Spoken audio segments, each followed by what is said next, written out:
And it turns out it's actually a big deal. Let me just close my. Give me a second. I'm gonna just close my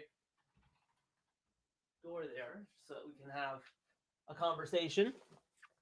A lot of you have asked me about temporary foreign workers in Canada, and why is it? I know this is a very unpopular opinion, but why is it that so many? I don't know if it's an opinion, but why are so many of our fast food chains, Tim Hortons, etc., just everyone's a temporary foreign worker. Everyone's an international student. Everyone's from somewhere else, and it's a huge deal. Garcia says it's a huge deal. Every time you go to a Tim Hortons, and I'm not singling out Tim Hortons, but it's the one that I've noticed the same issue everywhere. It's not an issue really, but it's something that I've thought about. Why is it that everyone you go to, it's filled with international students, temporary foreign workers, people who are struggling to speak English? And let's just keep it real. It's mostly South Asian, and a lot of you have asked me like, what the heck is going on? So I just want to start this by saying that I don't think this is a quote problem. I don't, because I think that's a very scary, dangerous slope when we start going down that issue, because I feel like a lot of people get into racism, and sometimes the comments are littered with racism.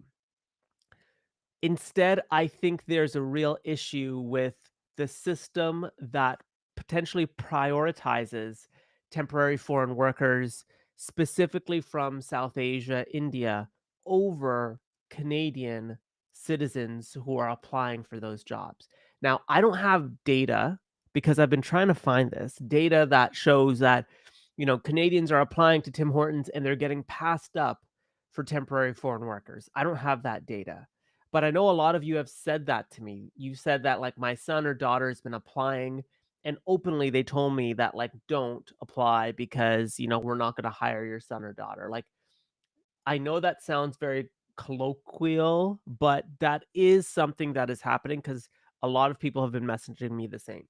So, um, again, I don't have an issue, and I need to make this very clear.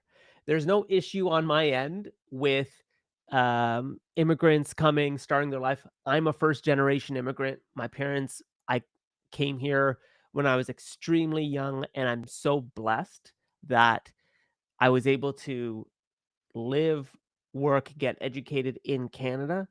My life is all the better for it. Our family's life is all the better for it.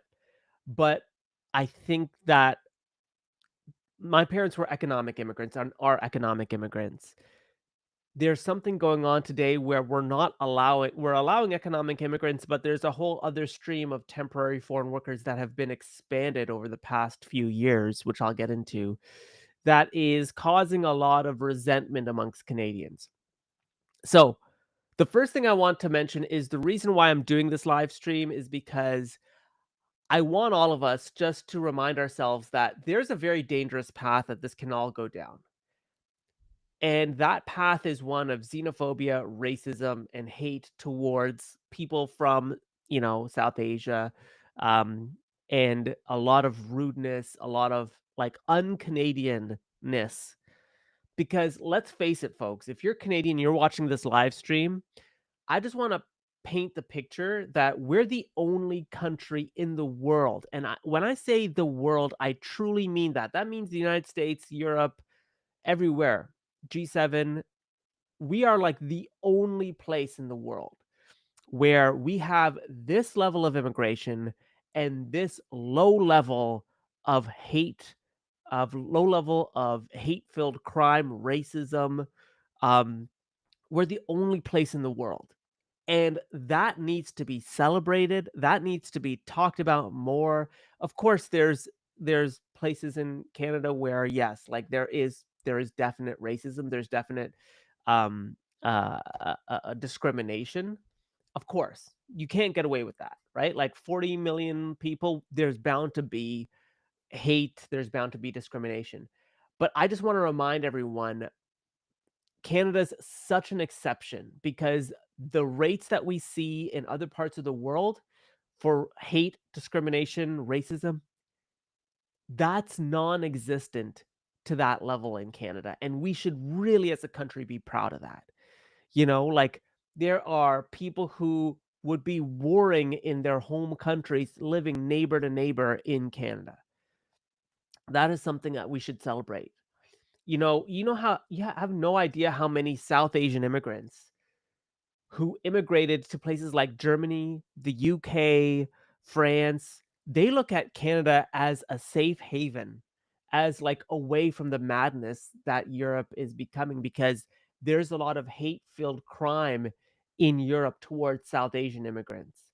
Um, and there's a lot that's documented and there's a lot that's undocumented. So again, I just want to really double down that here in Canada, we are in such a unique, blessed position where we have so many resources and we're so welcoming as a country to immigrants.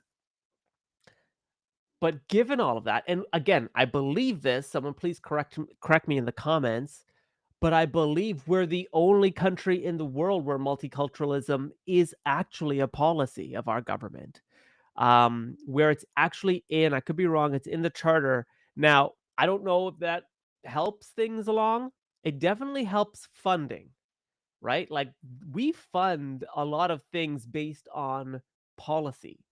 And based on multiculturalism policy, I would say that governments, regardless of right or left, are compelled to fund multicultural uh, cultural institutions, religious institutions, cultural centers as part of that multicultural framework, right? It's not like immigrants come here and then we just leave them. No, Canada is so different and unique in that way. Like, we really do help immigrants settle.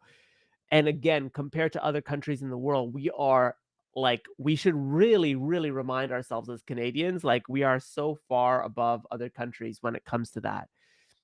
But even Canadians, even us and our nice demeanor, our politeness, our nice ways of talking to immigrants, of welcoming immigrants into Canada, not causing no problems, even we have our limits and even we have our issues when it comes to immigration, because I think that the government of Canada has taken our otherwise polite demeanor and in recent years have really tested the waters of how open and accepting Canada and Canadians can be.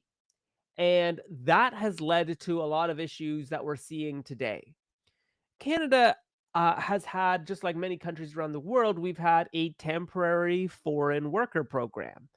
And a temporary foreign worker program is one where we say, hey, come here for a temporary period of time to fill a labor gap or a labor gap. So typically, this was when it was started, it was in construction and agriculture. Like, those were the two sectors because not many Canadians were applying to those jobs, and not many Canadians wanted those jobs. And so there was a labor shortage.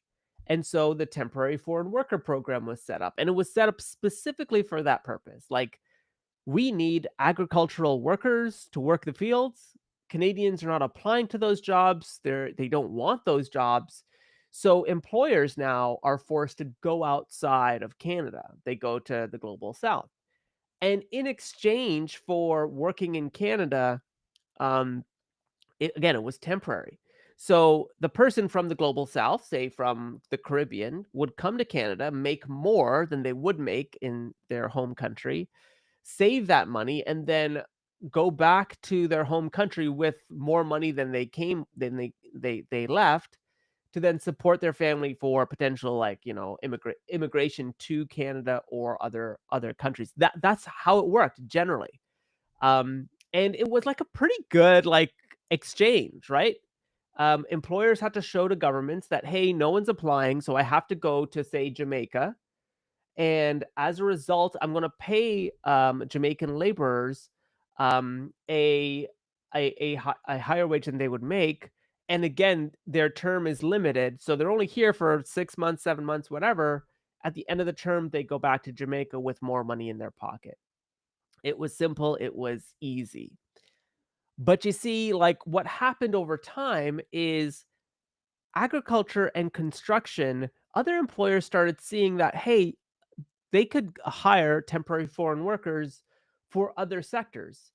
Personal care and healthcare in particular became more susceptible to the temporary foreign worker program, where people from the global south were like, hey, wait a minute, I could work as a nurse for 6 7 months, go back home, and and reapply again for another country with a TFW. Well, what was found was temporary foreign workers in not only was it expanding to other sectors like healthcare, it was becoming less and less frequent that it was temporary. People were working under the table, they were doing other side gigs, and suddenly temporary foreign workers were staying in Canada 1 year, 2 year, 3 years. I think the average was around 3 4 years, as a way to save the money here in Canada to then get PR, to then sponsor their families from abroad. So that's how it expanded. Now, at the same time of all of this is happening, Canada's birth rate is declining. So Canada, much like Europe and the G7, outside the United States, interestingly enough, um, our birth rate is really low. Like, it's, I think, 1.22.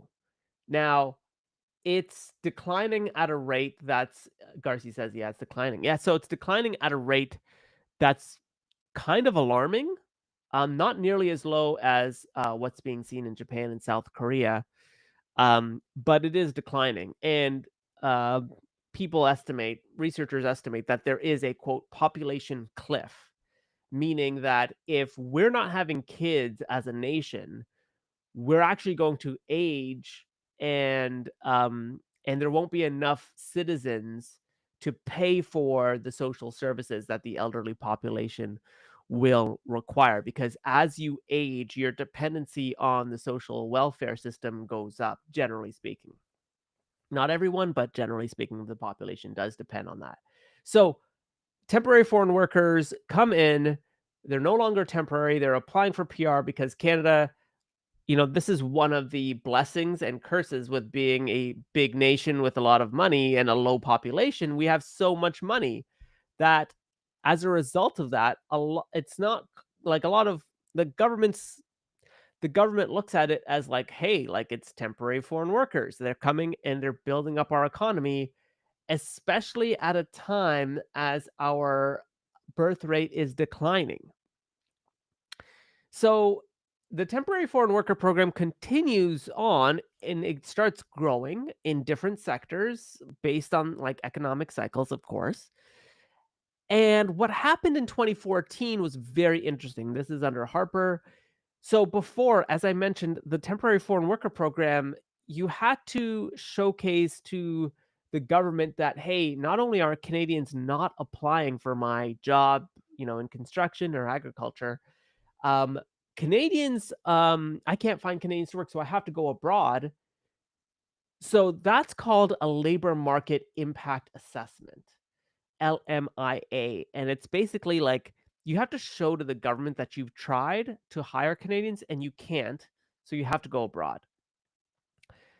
Well, in 2014, the government noticed that there were, people who were on this like they're doing their grad studies, etc., post grad studies, and they wanted to work, but they weren't temporary foreign workers, but they wanted to work in their fields or they wanted to work wherever. And so the government said, yeah, like the labor market impact assessment actually cancels you out because Canadians are applying for those jobs. And so you can't be a temporary foreign worker. So someone who has a post grad work permit, someone who wants to work in Canada and is like in a post grad degree program wouldn't be qualified under the temporary foreign worker program. So the government gets rid of the labor market impact assessment that employers are supposed to do under a program called the International Mobility Program, IMP. And so they get rid of the labor market impact assessment, and suddenly employers can hire workers without telling the government that they need the worker because no Canadians applying. So that's a major shift. Like that is ridiculously wild what a shift that is.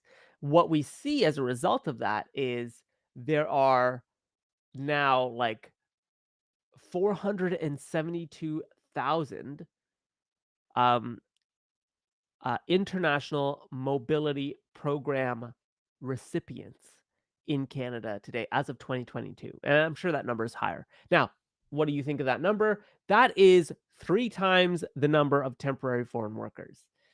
So, what does all of this mean? It is now easier for employers to hire abroad than ever before in Canada. They do not require a labor market impact assessment at all. So, why would they hire abroad? This is where it gets murky because I'm not too sure myself. But what I've heard from people is employers, and this is all secondhand. I mean, there's no stats, there's no report that I have to show with you, but employers who have reached out to me have said, I would rather hire foreign because they want to become permanent residents here in Canada. That's their purpose. So they're going to work 8 12-hour shifts. They're always going to be on time for their shifts. They're never going to be late. They're never going to slack because they know that if they do, their permanent residency is put into jeopardy. So they'd rather hire a temporary foreign worker than a Canadian, where a Canadian does not have that pressure. Like if you're a Canadian citizen, you're 16 years old, you want to work at Tim Hortons or wherever, you don't have that pressure. So, maybe they show up late for work, maybe they don't show up for work, etc. So, turnover apparently amongst Canadians in the precarious labor market is higher than non-Canadians. Now, again, there's no stats to back this up. It's just literally what people are telling me online. So that could be a reason. The other reason could also be that if you are, say, a franchise owner and you have connections with people back in India, Pakistan, or wherever that want to come to Canada, there's like a pipeline of people that you can access. Now, a lot of you have asked me about a wage subsidy program. Does the government actually subsidize temporary foreign workers? Do they actually go out and say listen, if you're an employer and you hire temporary foreign workers, we the government will subsidize those wages so you the employer don't have to pay the full minimum wage salary. Now, a lot of you have asked that. A lot of you have said that in the comments. Anywhere from 50% to 70% of wages are subsidized. I will tell you right now, I have gone through ESDC Canada, the Department of Employment Services Canada. I haven't found anything with a wage subsidy attached to it. Now, it doesn't mean it doesn't exist, but for example, in provinces, there are wage subsidy programs. Wage subsidy program in British Columbia matches clients who require on-the-job training and work experience with employers who can offer support, supervision, and training. The temporary subsidy covers a part of employee wages in exchange for coaching and on the job training. So, employers receive financial assistance to offset wage costs and potentially find suitable candidates. A crucial aspect is that it has to provide on the job training and coaching to subsidize the employee. So, what we see is that there are programs in Canada that do provide a wage subsidy, although the rules may be very stringent in some cases or very lax in other cases. I mean, it's very dependent. So I'm gonna pause there. Let me know in the chat what you think of this. Let me know your comments, etc. I'm curious myself, so let me know what you think is going on. I'm just gonna review some comments here to see if anybody has any. TikTok Live, let me know what you think, man. And again, like I said, it's very important that um, we we don't go down the path of racism. There have been comments that I've received where people are like this is it. Like they don't know what they're doing. This is going to destabilize Canada. Da, da, da. And my fear is the more we talk, the more we talk about this, the more we open ourselves up to people who are literally hate filled and hate the reality. And I just want to say to people who are really upset with the way things are going, I want to make sure that your frustration is about the system, and about the policies and about what government might be doing to facilitate this versus the people at the other end. So I'm going to paint the scenario for you. You know, if any one of us were in a small community in rural India and our parents saved up enough for us to buy a plane ticket one way to Toronto or BC or wherever, we would all love that. We would all love that, like, we are getting out of this scenario and we're going somewhere where it's infinitely better with opportunity. We'd all do that. So I just want to make sure that, and we would do whatever we'd have to do to learn the language or whatever to get the training that we would need to be successful in that country because we don't want to go back. And so I just want to make sure that human element is there, that we're all here because we understand the struggle. We understand what it means to pay bills and get by. And in your home country, if that's not possible, of course, you'd want to come to Canada and start your life and build your life for you and your family. No one would say, hey, like, like, no. So again, I see some comments are getting filtered. So I don't know what's going on there. Um, Again, if you have any comments, let me know. I'm trying to see what's going on. Um,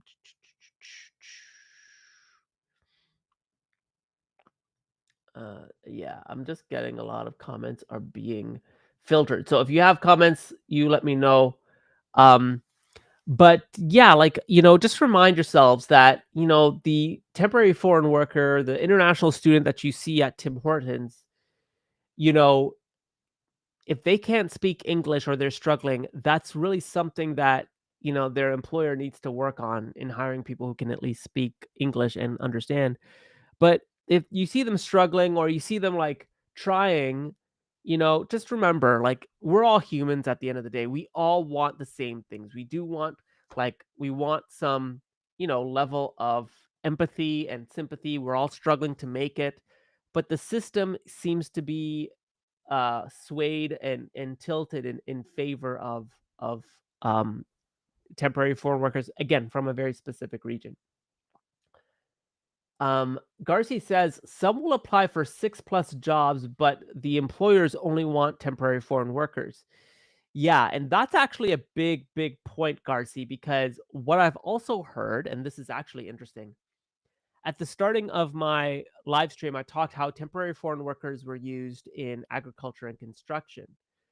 Well, when you think of oil and gas and you think of our natural resource projects, a lot of times there are impact benefit agreements that are signed between a First Nation community and the oil and gas company or mining company to hire a certain percentage of workers from the community. But that costs the employer a lot of money because, associated with it, and every impact benefit agreement is different, right? But associated with that means that, like, you're also going to pay for them to go to school. You're also going to pay for them to get certification and training programs. You're also going to pay for them to go wherever to train themselves up so that they can have sustainable jobs. Well, the employer can be like, sure, we'll do that, but we're also going to bring in temporary foreign workers from wherever because they're going to be paid much lower and they're going to do a lot of the work. And again, I don't know how frequent this happens, but it has been reported in parts of Alberta, Saskatchewan, where oil and gas companies do employ temporary foreign workers. Um, and again, like, you think about the employer and their largest cost is probably labor. And they're probably going to look for more creative ways to get around the rules to make sure that they can get cheaper labor. Um, and that's just the reality, sadly. So sometimes these impact benefit agreements can actually do the opposite. It actually can push employers to look outside of the community for employment. Um, so it's a big issue, folks. But again, I want to humanize the issue. I want to make sure that all of us understand that these are people too. They are leaving very tough circumstances to be in Canada. And I'm not saying like we should, not raise this as an issue. We definitely should. But it has to be a policy issue. It can't be a human to human issue because again, if any of us were in their scenario, we'd be on the first flight out of there too. I'm gonna pause there. I know that a lot of you may have comments, questions, etc. So if you haven't already, hit that like button, subscribe. Tell me what you think. Tell me in the comments, send me a DM. You know how to find me, Christopher Balkrin on YouTube, Christopher Balkrin on TikTok. Open Minds Podcast is my podcast. Check me out on Insta at Open Minds Pod. This has been great, folks. Again, let's keep having these conversations. Um, Garcia says, "How do you feel about the rhetoric saying that this is an invasion?" Yeah, and so that's the thing, Garcia. Like, that's what I want to avoid, right? Canada, we're a big country. We're a rich country. We have a low birth rate. Immigration's just a fact of our country.